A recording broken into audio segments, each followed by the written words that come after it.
Elon Musk বা Jeff Bezos পৃথিবীর শ্রেষ্ঠ ধনকুবেরদের বিশাল সম্পদও যে অঙ্কের সামনে আসলে মনে হয় অতি সামান্য, তা হলো $1 ট্রিলিয়ন। $1 ট্রিলিয়ন শুধু একটা সংখ্যা না, এটা এমন এক সম্পদ যা দিয়ে আপনি আস্ত একটা দেশ কিনে ফেলার ক্ষমতা রাখেন। কিন্তু এই অঙ্কটা আসলে কত বড়, কেন আজ পর্যন্ত মানব ইতিহাসের কেউ এই মাইলফলক ছুঁতে পারেনি? চলুন আজকের ভিডিওতে $1 ট্রিলিয়নের এই রহস্য একদম পানির মতো সহজ করে দেখি। 1 ট্রিলিয়নের বিশালতা শুনতে এক মনে হলেও এর পেছনের শূন্যগুলো আপনার মাথা ঘুরিয়ে দেবে। সহজভাবে বললে 1 বিলিয়ন মানে হলো 100 কোটি, আর 1 ট্রিলিয়ন মানে হলো এমন 1000টি বিলিয়ন। যদি বাংলাদেশি টাকায় হিসাব করেন $1 সমান 120 টাকা ধরে, তবে এটি দাঁড়ায় প্রায় 120 লক্ষ কোটি টাকা।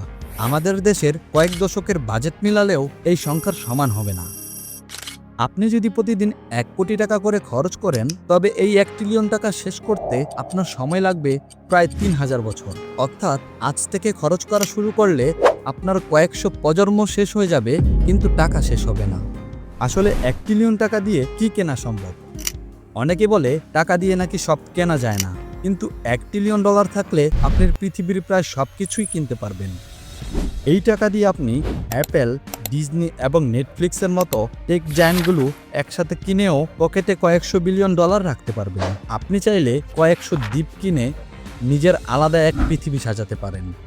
এমনকি মহাকাশ গবেষণার পুরো খরচ একাই বহন করতে পারেন। এটি কেবল টাকা নয়, এটি হলো পৃথিবীর উপর একক আধিপত্যের চাবিকাঠি। এখন মনে প্রশ্ন আসতে পারে, কেন কেউ এখন পর্যন্ত ট্রিলিয়নার হতে পারেনি? মাস্ক বা বেজোসরা এত টাকা আয় করা সত্ত্বেও কেন এখনো এই মাইলফলক ছুঁতে পারলেন না? এর প্রধান কারণ হলো তাদের এই সম্পদ ক্যাশ টাকায় নয়, এটা মূলত কোম্পানির শেয়ারের দাম। আজ ইলন মাস্কের কোম্পানির শেয়ারের দাম বাড়লে তিনি ধনী হন, আবার কাল যদি বাজারে ধস নামে তাহলে কয়েক বিলিয়ন ডলার এক নিমিষেই শেষ হয়ে যায়। এছাড়া গ্লোবাল ইকোনমি বা বিশ্ব অর্থনীতি কখনোই চায় না এত পরিমাণ সম্পদ একজন মানুষের হাতে কুক্ষিগত হোক। তবে অর্থনীতিবিদরা বলছেন, আগামী 1 দশকের মধ্যেই হয়তো আমরা পৃথিবীর প্রথম ট্রিলিয়নার বা লাখ কোটিপতিকে দেখতে পাবো। $1 ট্রিলিয়ন শব্দটা শুনলেই এখন থেকে আপনার চোখের সামনে এক বিশাল সাম্রাজ্য ভেসে উঠবে, কারণ এই সংখ্যাটার কাছেই পৃথিবীটা আসলেই ছোট।